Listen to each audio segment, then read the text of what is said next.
Hello प्यारे बच्चों। आज का हमारा टॉपिक है ठोस अवस्था। निम्नलिखित वस्तुओं को इकट्ठा करें। एक कलम, एक किताब, एक सुई और धागे का एक टुकड़ा। उपरोक्त सभी ठोस के उदाहरण हैं।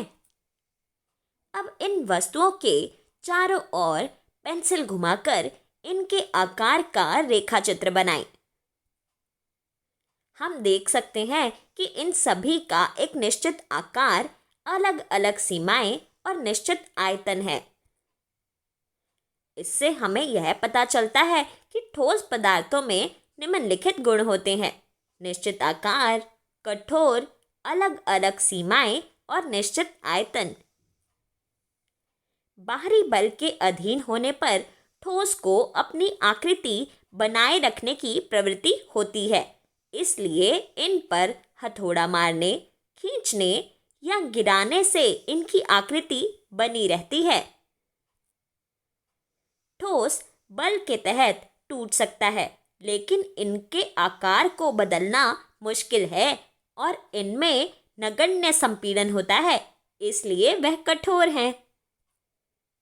अब आप यह सोच रहे होंगे कि रबर बैंड को खींचकर इसका आकार बदला जा सकता है, तो क्या वह ठोस है? एक रबर बैंड बल के तहत आकार बदलता है और बल घटा दिए जाने पर उसी आकार को पुनः प्राप्त कर लेता है। यदि अत्यधिक बल लगाया जाता है तो वह टूट जाता है, इसलिए वह ठोस है। अब आप यह सोच रहे होंगे कि चीनी और नमक के बारे में क्या?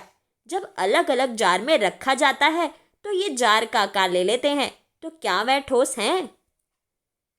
चीनी या नमक के प्रत्येक क्रिस्टल का आकार निश्चित रहता है, चाहे हम इसे अपने हाथ में लें, इसे प्लेट में या जार में रखें, इसलिए वह ठोस है। अब आप सोच रहे होंगे कि स्पंज क्या है? यह ठोस है, लेकिन फिर भी इसका संपीड़न संभव है। क्यों?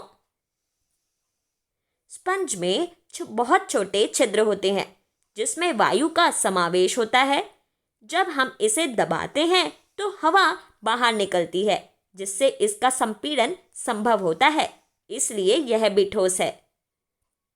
तो इसी के साथ यह टॉपिक यहीं समाप्त हुआ। धन्यवाद।